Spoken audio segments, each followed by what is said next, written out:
I'm Alexis Yoder, and I'm joined by Max Ralph. Thanks for joining us, the Daily Collegian's football staff. Max, how are you? I'm doing well, Alexis. How are you? Doing good. A long press conference today from James Franklin on his 50th birthday. James Franklin. Birthday boy. Yes, and new special teams coordinator Stacey Collins joined the media on Zoom today to address some of the biggest topics surrounding Penn State football. So we're going to just get right into those storylines. Let's talk about some position battles. First and foremost, quarterback position. Penn State has Sean Clifford coming back for a sixth season, and they have two of the highest ranked quarterback recruits coming in early enrolling in the spring semester in Drew Aller and Bo Pribula. And James Franklin really didn't shed too much light on the situation in the battle as much as any of us would have liked, but he did say, Sean Clifford, he's the returning starter, so I'm thinking it might take a lot for either of those two true freshmen to unseat him in that position, but he said it's an open competition nonetheless. Yeah, I think we can kind of label it an open competition. I realistically, I talked about it a lot last fall, but I just don't think Sean Clifford would have made the decision to return to Penn State if the job wasn't his.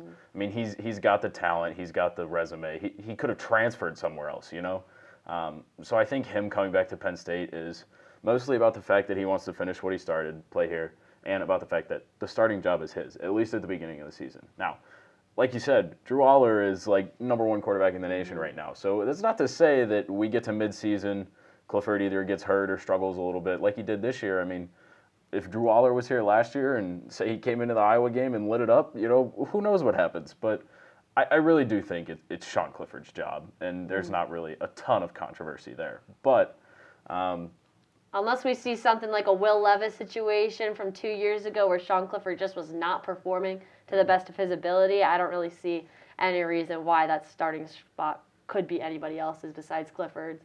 No matter how you think, that's just the situation that Penn State and James Franklin think they're in right now. Yeah, I agree. I think it's Clifford's job at the beginning of the season, pretty much hands down. But kind of shifting, Franklin also talked about something that's been really pertinent in today's college football world, and that's all the NIL stuff. It's still an evolving world. It's changing like every single day.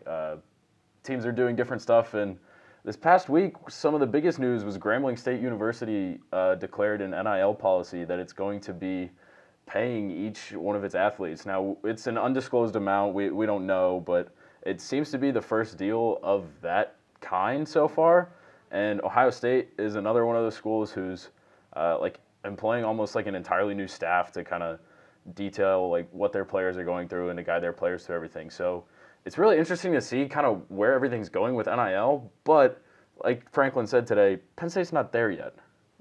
I agree. I think first and foremost, Ohio State is definitely ahead of the curve in employing an entire staff just regarding NIL things. I mean, James Franklin's talked about how, they have people coming in to speak to their players, but they're not full-time people that are here specifically for the purpose of negotiating deals for Penn State football players and businesses where in any capacity, wherever they might be. So, and we've seen that Penn State players, a lot of them have struck local deals with such as the Field, McClanahan's, a lot of local businesses in State College, which is great for the local economy. Like, that's great, but at the same time, they're not really making any national headlines with compared to how many other players at bigger name schools in football have been doing. So I think that if Penn State thinks that they're going to get to the level where Ohio State and some of these other big schools are right now, they need to consider jumping on that bandwagon and hiring some people that are going to specialize in that.